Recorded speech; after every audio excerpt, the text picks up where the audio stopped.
כמה פעמים יצא לכם לעצור ולחשוב, איך אני יכול להיות מאמן כדורשת טוב יותר? מאיפה אני לוקח רעיונות? מה אני יכול לעשות כדי להשתפר ולשפר את השחקניות שלי? אין לי אף רעיון. אז בווידאו הזה תוכלו לקבל 21 רעיונות שבהם תוכלו להיעזר וליישם כמאמנים על מנת להשתפר ולהתקדם בתחום. וכל זה בפחות מ9 דקות.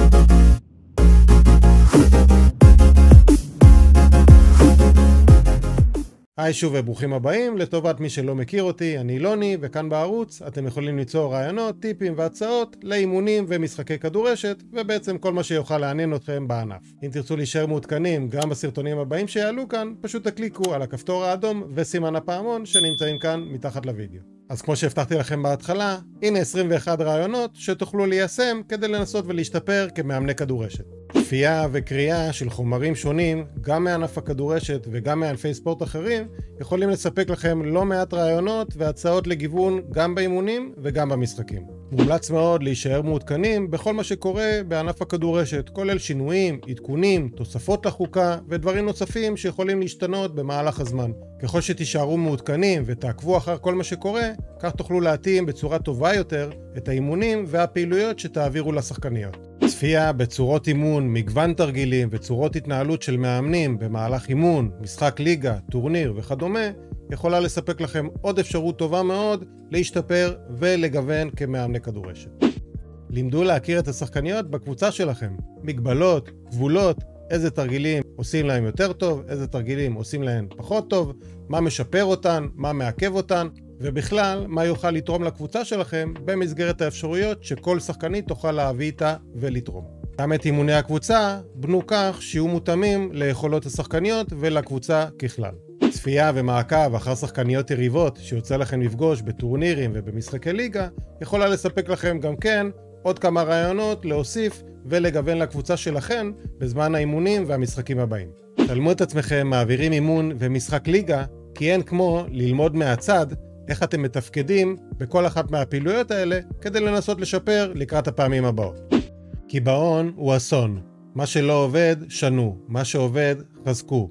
אבל נסו כל הזמן למצוא פתרונות שונים, יצירתיים ומגוונים כדי לקדם ולשפר את השחקניות והקבוצה שלכם וגם את עצמכם כמאמנים. אפשר לנסות צורת אימון שלא ניסיתם עד היום, או שימוש בציוד ואביזרים מגוונים וייחודיים, כל מה שיכול להיות שונה ולא מקובע ביחס למה שעשיתם עד עכשיו. עשו טעויות, זה בסדר, אפשר לטעות גם באימונים וגם במשחקים, כי רק כך תוכלו ללמוד ולהתקדם לקראת הפעם הבאה. אל תנסו להיות מושלמים, בטח אם אתם מאמנים מתחילים. עם הזמן אתם תלמדו גם מטעויות שאתם עשיתם וגם מטעויות שאולי יוצא לכם לראות אצל מאמנים אחרים, וכך תוכלו לעשות את הדברים טוב יותר בהמשך. הקשבה היא תכונה חשובה מאוד אצל כל אחד, וביניהם גם מאמני הכדורשת. תוך כדי הקשבה אפשר ללמוד הרבה מאוד על השחקניות שלכם, או אם אתם נמצאים במהלך משחק, גם על שחקניות הקבוצה היריבה, ולפעמים דברים שנאמרים, בין אם זה בקבוצה שלכם או בקבוצה שמולכם, יכולים לספק לכם פתרונות מיידיים שתוכלו ליישם מיידית על המגרש, או בתכנון של האימונים והמשחקים הבאים. כפי שאמרתי, זה בסדר לקחת רעיונות ואפילו לפעמים קצת להעתיק ממאמנים ושחקניות שאתם פוגשים במהלך הדרך. אבל אל תעשו הכל אחד לאחד. שמרו על האותנטיות שלכם, על הייחודיות שלכם, תכננו אימונים, בנו תרגילים ונעלו משחק בדיוק כמו שאתם רוצים ואתם יכולים. בסופו של דבר, כל מאמן ומאמנת צריכים לשמור על הצורה שהם רוצים להיות, והם יכולים לעשות את הדברים בצורה שלהם בלי להרגיש שמחויבים להיות כמו המאמן הזה או המאמנת ההיא. שפת גוף היא דבר חשוב כידוע, גם בקרב מאמני כדורשת. לא משנה מה קורה, בין אם זה באימון או במשחק, נסו לשדר שפת גוף שתקרין ביטחון, תמיכה ועידוד, על מנת שהשחקנית או הקבוצה כולה יצאו מהמצב הפחות נוח וימשיכו בצורה הטובה ביותר. נהגו בכבוד, במקצועיות ובאכפתיות כלפי כל מי שתפגשו בענף.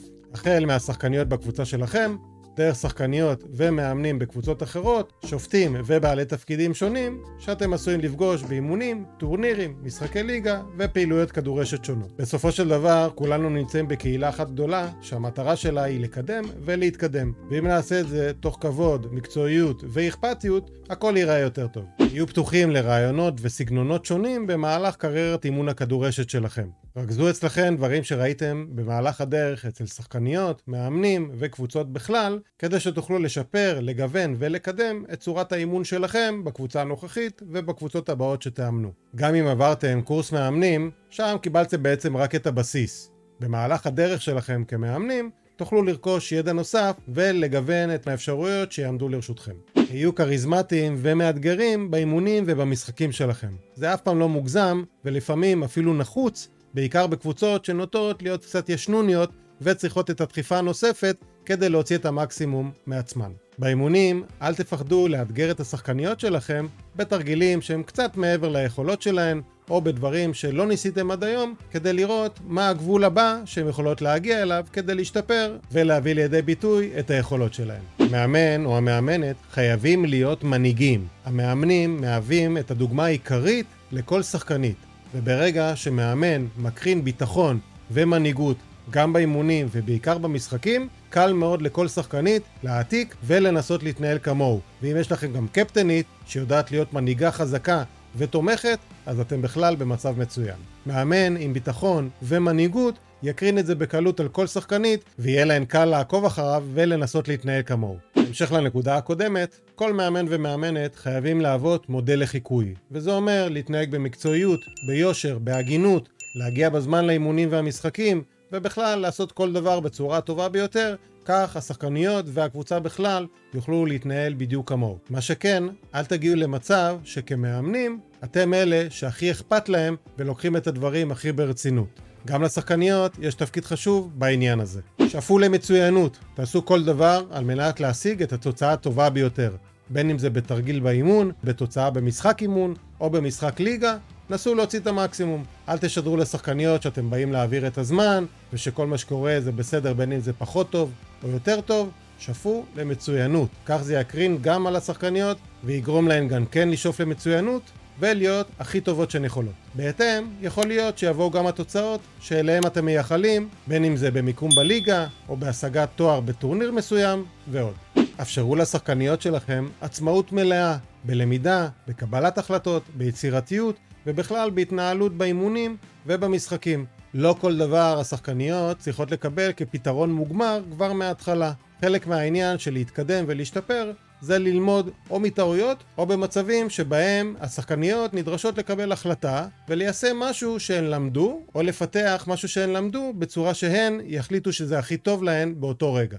במהלך האימונים שאלו את השחקניות שלכם שאלות פתוחות. זה יכול להיות משהו שקשור לחוקה, לאימון, למהלך משחק וכדומה, כדי לתת להן אפשרות לענות תשובה שהיא לא בהכרח משהו ממוקד או ספציפי, אלא שכל שחקנית תוכל לענות משהו שנראה לה, וכך גם השחקנית עצמה וגם כלל השחקניות יוכלו ללמוד. ואם הן לא יודעות את התשובה, אז המאמן יכול להשלים אותה. הערות של מאמן הן דבר מאוד חשוב, גם באימונים וגם במשחקים. אף פעם אל תפחדו להעיר לשחקנית כזו או אחרת, או לקבוצה כולה, אם יש צורך בכך, על דברים שחשוב לכם שישימו לב אליהם. אני תמיד אומר, מאמן שמעיר לשחקנית, זה אומר שאכפת לו ממנה. השחקנית תצטרך להתחיל לדאוג ברגע שהוא יפסיק להעיר לה. כמאמנים זה חשוב מאוד להציב לעצמכם מטרות. זה לא חייב להיות לקחת אליפות או מקום ראשון או שני בליגה כזאת או אחרת. אחת המטרות יכולה להיות שיפור של שחקנית או מספר שחקניות בדברים שהן פחות טובות בהן בתחילת העונה, ולראות את גרף העלייה לכיוון סוף העונה. מטרה נוספת יכולה להיות לימוד תרגילים, לימוד החוקה, וכל דבר שעשוי לשפר שחקנית כזו או אחרת, או את הקבוצה כולה. והדבר האחרון, שאולי בעצם הוא הכי חשוב, גם לכם כמאמנים וגם לקבוצה, זה שתהנו ממה שאתם עושים. במידה ואתם נמצאים בקבוצה, או בארגון, או במקום שאתם לא נהנים בו, תבדקו למה זה קורה, ונסו למצוא פתרון. יכול להיות שהקבוצה הספציפית, הליגה, או הארגון, או כל מקום אחר שבו אתם נמצאים בתחום הכדורשת, פחות מתאים לכם כרגע, ואם אתם לא נהנים בו, אז בסופו של דבר זה ישפיע על צורת האימון, ניהול המשחקים, ובכלל על כל ההתנהלות שלכם במקום בו אתם נמצאים. אתם מוזמנים לספר לי בתגובות מתחת לוידאו, מה מהדברים שראיתם ושמעתם כאן, אתם כבר מיישמים, או שהייתם רוצים ליישם באימונים ובמשחקים הבאים עם הקבוצה או הקבוצות שלכם. אם יש משהו ששכחתי או פספסתי, גם כן אתם מוזמנים לרשום לי את הדברים הרלוונטיים בתגובות למטה. שיהיה לכם בהצלחה באימונים ובמשחקים הבאים, ואנחנו נתראה בוידאו הבא.